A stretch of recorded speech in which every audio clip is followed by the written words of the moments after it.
जय गुरुदेव। गुरुदेव। जय गुरुदेव। जय गुरुदेव। कर ले निज काज जवानी में, इस 2 दिन की जिंदगानी में। कर ले निज काज जवानी में, इस 2 दिन की जिंदगानी में। मेहमान जवानी जाती है, फिर लौट कभी नहीं आती है। मेहमान जवानी जाती है, फिर लौट कभी नहीं आती है। हे मूढ़ इसे मत खो देना, तू किससे और कहानी में। हे मूढ़ इसे मत खो देना, तू किससे और कहानी में। सौभाग्य यह नर तन पाई है, बड़े भाग जवानी आई है। सौभाग्य नर तन पाई है, बड़े भाग जवानी आई है। भगवान इसी में मिलते हैं, क्यों ढूंढे पत्थर पानी में। भगवान इसी में मिलते हैं, क्यों ढूंढे पत्थर पानी में। तू इससे खोज गुरु की कर, मिल जाए तो न किसी से डर। तू इससे खोज गुरु की कर, मिल जाए तो न किसी से डर। गुरु ही सब कुछ के दाता है, सुन ले क्या कहते बानी में। गुरु ही सब कुछ के दाता है, सुन ले क्या कहते बानी में। क्यों इसको पाकर भूल रहा, निज कर्तव्यों को भूल रहा। क्यों इसको पाकर भूल रहा, निज कर्तव्यों को भूल रहा। इन भोगों से मुख मोड़ देख, फिर फर्क मूर्ख क्या ज्ञानी में। इन भोगों से मुख मोड़ देख, फिर फर्क मूर्ख क्या ज्ञानी में। ज्ञानी ईश्वर का प्यारा है, सेवक गुरु भक्त दुलारा है। ज्ञानी ईश्वर का प्यारा है, सेवक गुरु भक्त दुलारा है। जो गुरु कहते हैं मान उसे, और कर भक्ति मर्दानी में।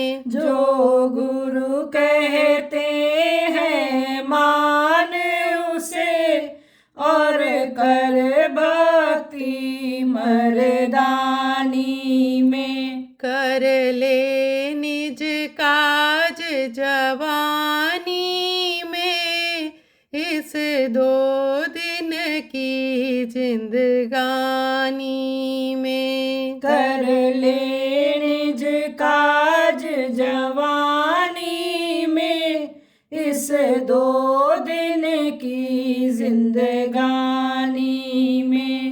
जय गुरुदेव। जय गुरुदेव।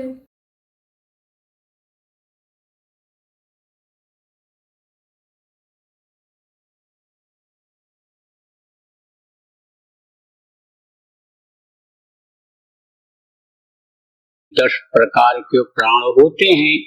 5 प्रकार के प्राण ऊपर की तरफ, 5 प्रकार के प्राण नीचे की तरफ होते हैं। तो नीचे वाले प्राणी हमेशा रहते हैं जब तक समय पूरा नहीं हो जाता, पूरा खिंचाव जब तक नहीं हो जाता है तब तक वो रहते हैं। तो आत्मा अगर निकल भी गई, प्राण अगर समझो की जगह छोड़ भी दिए, तो ये खींचते हैं, खिंचाव रहता है। साधन में जब जीवात्मा ऊपर चली जाती है तो भी उन्हीं प्राणों की वजह से ही इसको याद रहता है, यानी कि देखो हमारा शरीर ये है, बैठा हुआ है, लेटा हुआ है, पड़ा हुआ है, ध्यान रहता है। तो मन, जैसा पिछले सत्संगों में आपको सुनाया गया कि जीवात्मा जब उतारी गई तो त्रिकुटी से ही इसके साथ हो गया।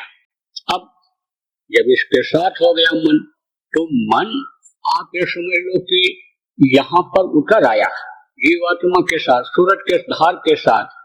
और मन समझ लो कि इंद्रियां जो चैतन्य हैं, आँख कान मुंह इंद्रिय जो ये चैतन्य है, इसको विषय वासनाओं में फंसा दिया। क्यों? क्योंकि मन माया का अंश है, मन की डोर माया के हाथ में है।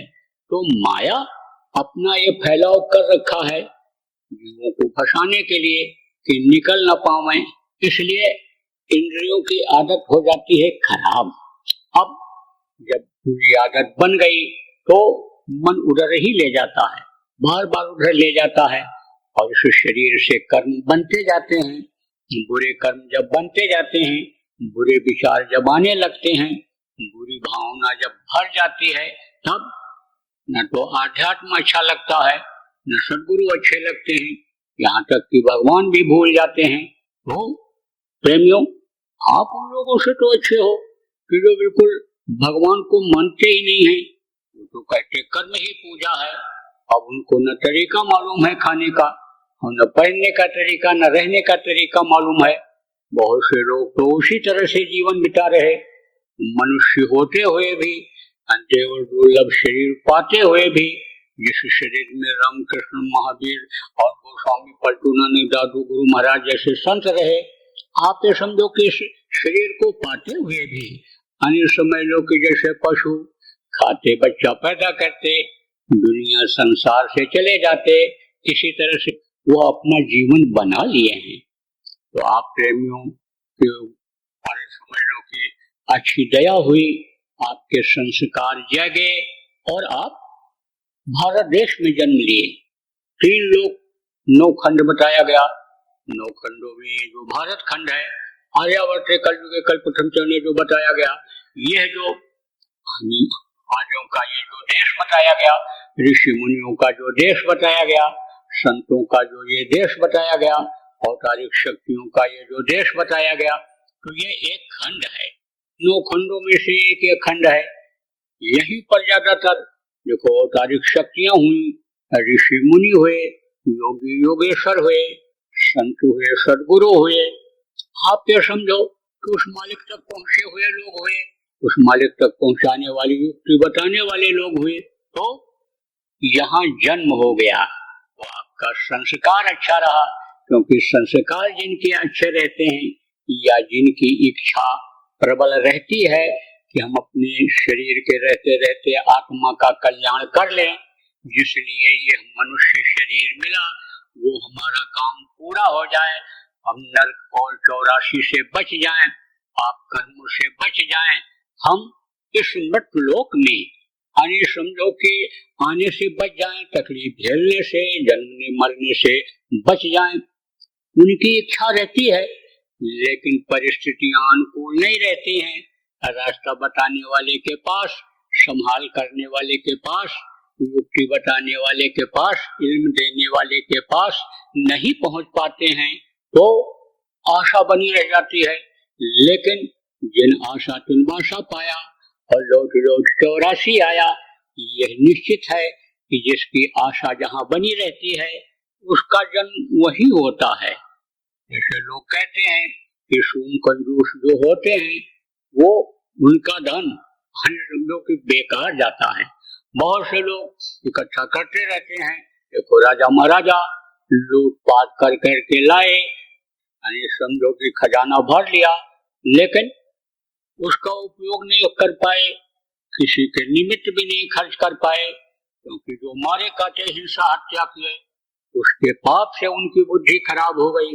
तो अच्छे लोगों को भी देने में, खिलाने में, रखने में, अच्छा काम करने में नहीं खर्च कर पाए तो सांप बन करके रखवाली करते हैं, महल में घूमते हैं, कबूतर बन करके, चिड़िया बन करके उसकी रखवाली करते हैं।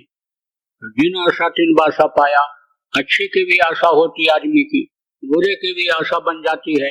जैसा साथ पड़ जाए, बुरे का साथ कर लो, बुरी भावना आ जाए, बुरी आशा बनी रह जाए, अच्छे का साथ करो, सत्संग सुनो, संत का साथ करो, सत्संगी का साथ करो, साधक का साथ करो तो अच्छी आशा बनती है। तो संस्कार पड़े रहे पहले जन्म के, सैकड़ों साल पहले के, तो उनको यहाँ जन्म मिल गया, भारत देश में जन्म मिल गया।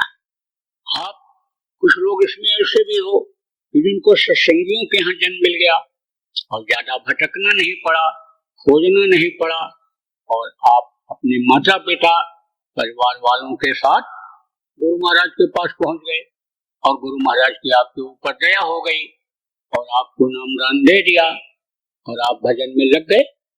आप ऐसे लोग भाग्यशाली हो, चाहे यहाँ पर हो और चाहे आप नामदान ले करके अपने बच्चों की सेवा करते हुए, आप पेट पालने के लिए काम करते हुए और ध्यान भजन में समय दे रहे हो। लेकिन प्रेमियों, ऐसे लोगों से मुझे कहना है कि अगर आप समय भी दोगे, शरीर को रोकोगे भी, इससे आप और काम नहीं कराओगे, अपराध से इसको बचाओगे या कर्मों से आप इसको बचाओगे, लेकिन मन अगर आपका नहीं रुकेगा और मन ये मनसा पाप करता रहेगा, मन से सोचते रहोगे, मन से भी दूसरे की निंदा बुराई करते रहोगे, मन से अन्य समझ लो कि देश विरोधी, समाज विरोधी, मानव विरोधी काम अगर आप करते रहोगे तो मन आपका उधर ही रम जाएगा, उधर ही चला जाएगा। तो शरीर तो स्थिर रहेगा लेकिन मन भटकता रह जाएगा और भटकते भटकते ये 96 करोड़ जो सांसों की पूंजी आपको खर्च करने के लिए मिली है, ये प्रेमियों खत्म हो जाएगी। और जब ये खत्म हो जाएगी तो इस शरीर की कोई कीमत नहीं रह जाएगी।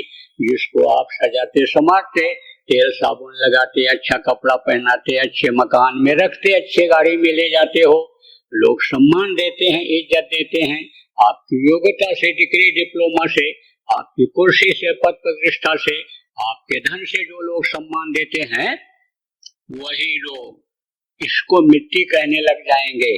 परिवार के लोग जो सेवा करते हैं, जो ये कहते हैं आपके बगैर जिंदा नहीं रह सकता हूँ, पत्नी कहती सती हो जाऊंगी, पत्नी के लिए पति कहता मैं सता हो जाऊंगा, जल करके मर जाऊंगा, यही उस वक्त पर कुछ नहीं, सब भूल जाएंगे और ले जा करके इसको जला करके राख कर देंगे, इसकी कोई कीमत नहीं रह जाएगी। कुछ दिन के बाद नाम लेवा भी कोई नहीं रह जाएगा। अब आप ये समझो कि जितनी भी आपने धन दौलत मान प्रतिष्ठा इकट्ठा की, वो सारा का सारा सब चला जाएगा और कुछ दिन के बाद लोग भूल जाएंगे, क्योंकि भूलने की प्रवृत्ति ऐसी होती है। तो प्रेमियों, हम ये नहीं कहते हैं कि आप गृहस्थी छोड़ दो, आप जो कमाई करते हो बच्चों की परवरिश के लिए, अपने पेट पालने के लिए, वो मत करो। आप सब कुछ करो। जो भोजन मनुष्य का है, शाकाहारी भोजन, उसको आप खाओ। आप समझो अपने जो कर्तव्य हैं, मनुष्य का जो कर्तव्य होता है उसका पालन करो।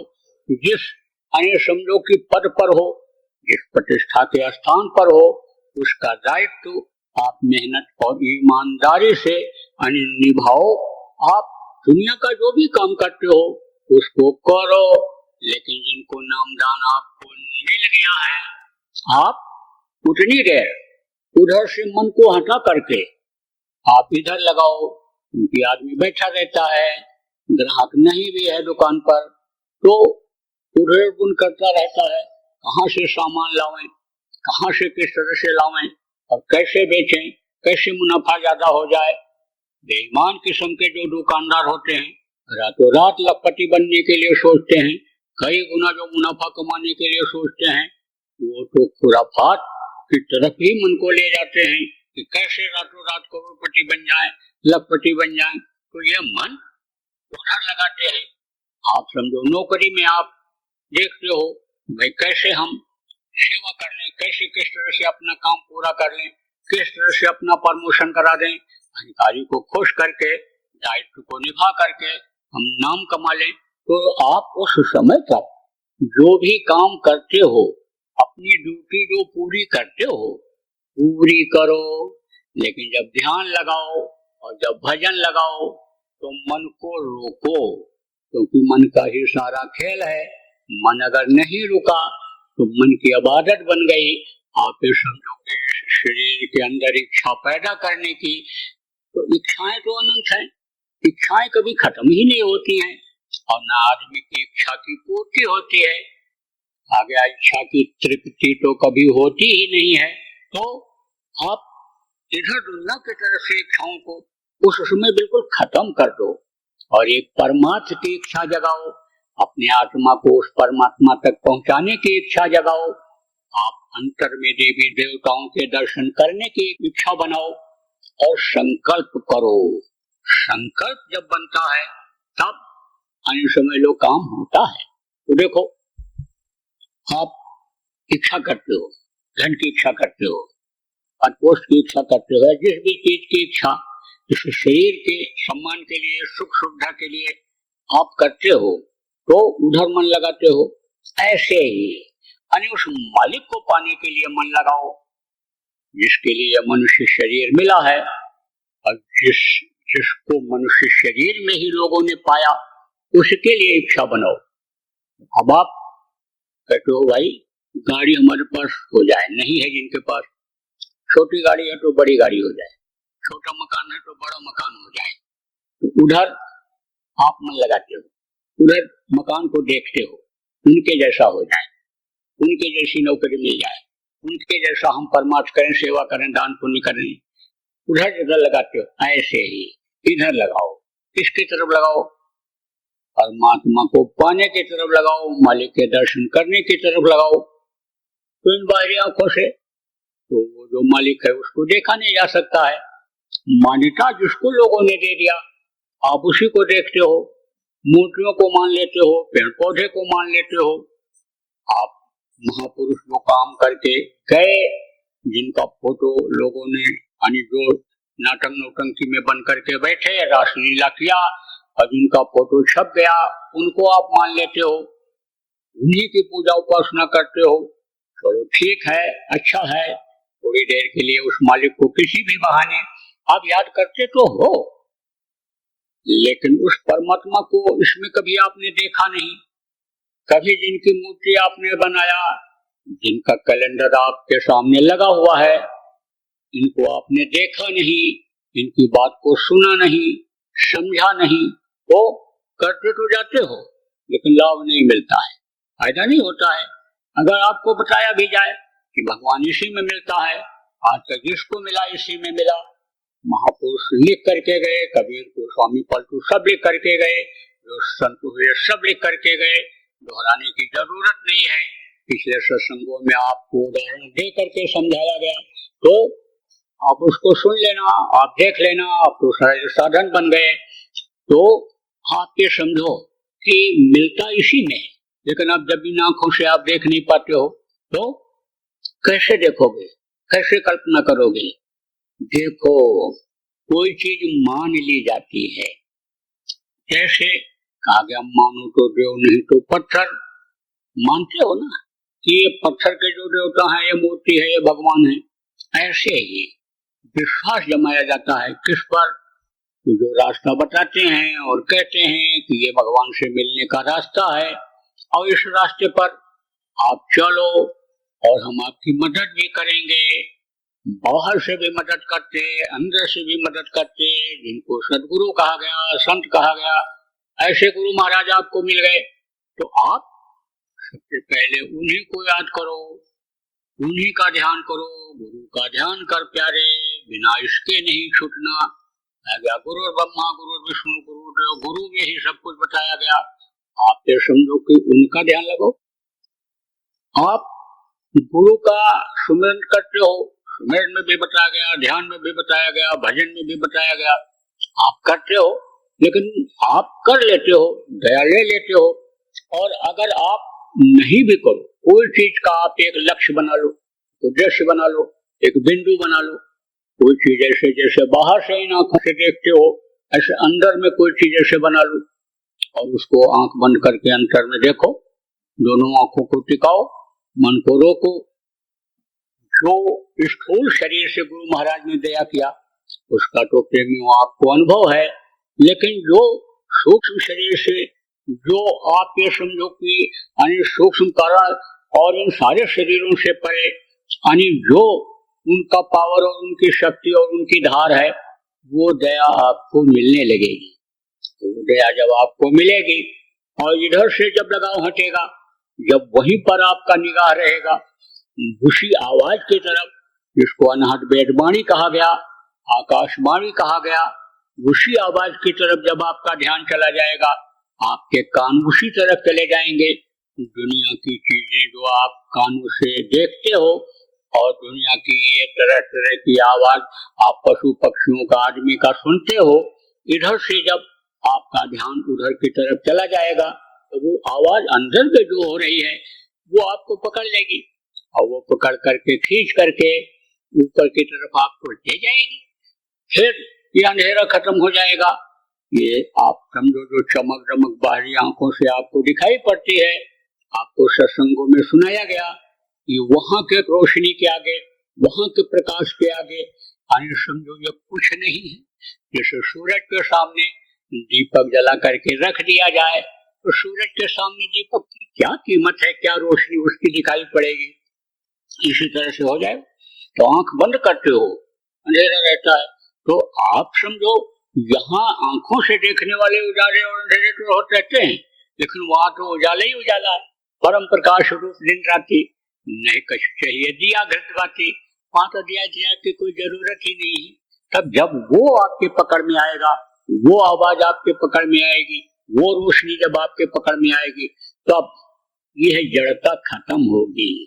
और नहीं तो ये शरीर एक तरह से जड़ है।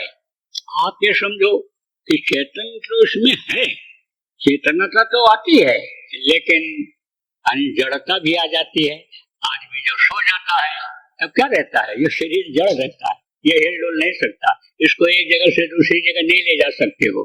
तब आप ये समझो जड़ता आ जाती है। और जब जागृति आ गई, जीवात्मा की ताकत सब इसमें आ गई, तेजी आ गई, उसका प्रकाश आ गया। जैसे प्रकाश के ऊपर कोई रोशनी के ऊपर आप ढक दो तो अंधेरा रहेगा, और उसको जब हटा दो तो उजाला हो जाता है। ऐसे ही आप देखो फिर चेतनता आ जाती है। लेकिन इसको परमानेंट, अस्थाई जिसको कहते हैं, वो चेतनता नहीं आती है। तो जब तक वो चेतनता नहीं आएगी तब तक यह निश्चित नहीं होगा। शरीर छूटने के बाद आपका मुक्ति मोक्ष ही हो जाएगा, आप अपने वतन ही पहुंच जाओगे, मालिक के पास पहुंच जाओगे, उसके अन्य उसमें समा जाओगे।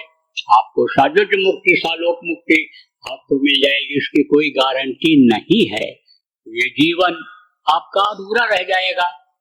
आपके अंदर संस्कार बन गए, आप ध्यान भजन करते हो, आप आदेश का पालन करते हो, आप गुरु भक्ति करते हो, गुरु की दया लेते हो, तो आप ये समझो कि सोचो कि बगैर किए हुए, इसके बगैर हमारी सूरत इससे निकल करके और अपने लोग पहुंच जाए, ये कैसे संभव होगा? युक्ति तो करनी पड़ेगी आपको, और युक्ति से कहते हैं कि मुक्ति मिलती है। तो इस जीवात्मा की मुक्ति समझो कि तभी मिलेगी। अब आप ये समझो कि मन मुक्ता को छोड़ो, गुरमुक्ता लाओ। जैसा मैंने शुरू में आपको बताया कि कुछ लोगों का मन लगा, और जिनका मन लगा उनको रस मिला, जो साधना लगातार मन को रोक करके करते हैं, उनके अंदर सिद्धि भी आ जाती है। रिद्धि सिद्धि काम जैन कल्प जो अरिमा गरिमा महिमा लघिमा सिद्धियां बताई गई, ये आ जाती हैं। लेकिन ये सिद्धियां और ये शक्ति न तो मनमुक्ता खत्म कर पाती हैं और न अहंकार खत्म कर पाती हैं। आप ये समझो कि ये शक्तियों का असर जब कम होता है, जीवात्मा ऊपर की तरफ निकलती है, तो ये सिद्धियां शरीर में आती हैं, और जब कुछ दिन इसमें रुक जाती है तो समझ लो कि ये सिद्धियां भी खत्म हो जाती हैं। क्योंकि अब फिर समझ लो कि मन जो सूरत के साथ जीवात्मा के साथ रहता है, वो फिर इससे अपराध कराने लग जाता है, पाप कराने लग जाता है। तो आप ये समझो कि मनमुक्ता नहीं गुरमुक्ता होनी चाहिए। आप ये समझो, जैसा मैंने बताया, भारत देश ये महापुरुषों का देश है, ये धर्मपरायण देश है। समय समय पर तो महापुरुष यहाँ आए, अवतारिक शक्तियां यहाँ पर आई, संत आए, ऋषि मुनि आए, पीर पैगंबर औलिया जिनको कहते हैं वो यहाँ पर आए। काम सबने एक ही किया, जो एक गति के थे। आपको कई बार बताया गया, मुनि किसको कहते हैं, ऋषि किसको कहते हैं, योगेश्वर किसको कहते हैं, संत किसको कहते हैं। तो जहां तक ये समझ लो कि जिनकी पहुंच रही, वो सब लोग उस तरह का काम किए।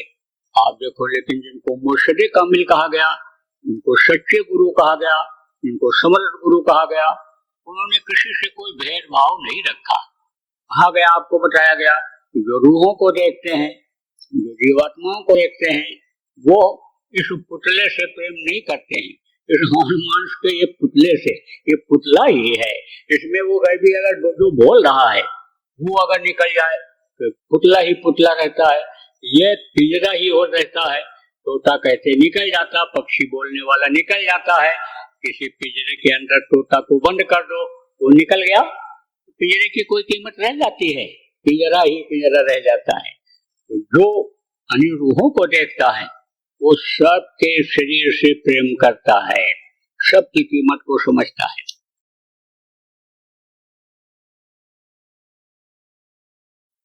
आपको कल बताया था कि संयम और नियम का पालन करना, नहीं तो बीमारियां आपके ऊपर असर कर जाएंगी। तो बीमारियां तो आएंगी, सर्दी जुकाम बुखार, जिसको आप साधारण कहते हो, यही बड़ा रूप ले लेगा, विकराल रूप ले लेगा। हल्का बुखार भारी हो जाएगा, जानलेवा हो जाएगा। जुकाम यही जब जकड़ जाएगा, सांस लेना मुश्किल हो जाएगा, तब कलिया सूज जाएगा, अंदर कुछ जा नहीं सकता है, आपके सांस लेने में दिक्कत हो जाएगी। इसलिए संयम और नियम का पालन करना, ठंडी गर्मी और ये चीज़ें जो जितना ही बर्दाश्त करने के लायक शरीर है उतना ही आप बर्दाश्त करना, बाकी बचे रहना, तो बीमारियां भी आएंगी। जय गुरुदेव। सरकारी व गैर सरकारी अनुदान के लिए बिना सत्संगियों के सहयोग द्वारा जनहित के कार्यों में लगी हुई बाबा जय गुरुदेव धर्म विकास संस्था का मुख्यालय पिंगलेश्वर रेलवे स्टेशन के सामने मक्सी रोड, उज्जैन, मध्य प्रदेश में है। यहाँ पर सत्संग व नामदान का कार्यक्रम होता रहता है। अतः आप श्रोताओं से अनुरोध है कि बाबा उमाकांत जी महाराज के आश्रम उज्जैन एक बार परिवार सहित जरूर पधारिएगा। आपके सुझाव के लिए व्हाट्सएप नंबर 9575600700 जय गुरुदेव, जय गुरुदेव।